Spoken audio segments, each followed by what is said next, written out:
combination. Oo, baka hindi. Good luck, kamay sa mesa. Top 7 answers are on the board. Name something na maliit pero masakit kung mangagat. JM. Langgam. Langgam. Nandiyan ba ang langgam? Top answer. JM, pass or play? Play. Let's go play the third round. Vlad, name something na maliit pero masakit kung mangagat. Bubwit. Bubuit. Nandiyan ba ang bubuit? Bubuit, ang baby daga. Margo, name something na maliit pero masakit mangagat. Ipis. Ipis. Nandiyan ba kaya ang ipis? Yep, it's there. Johannes, something na maliit pero masakit mangagat. Crab. Crab.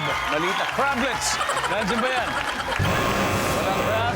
JM, something na maliit pero masakit kung mangagat. Bubuyog. Bubuyog. Kailan ba ng bubuyog? Di ba? Di ba? Bubuyog. Nandiyan ba ang bubuyog?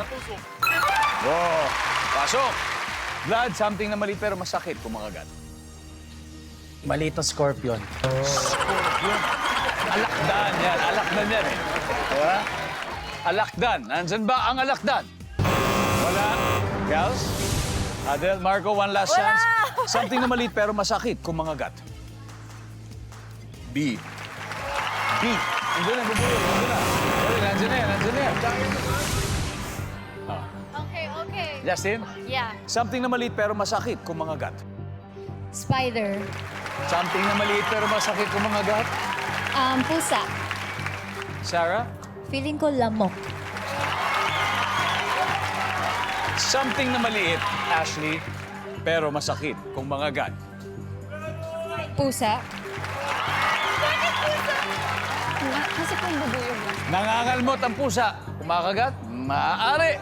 Ang sabi nila ay pusa. Ang sabi ng survey ay... Wala! Tignan natin. Tignan natin. Number 2, look. The deadliest animal in the world. Ang lamok. Number 3, surot. And finally, number 4, puto.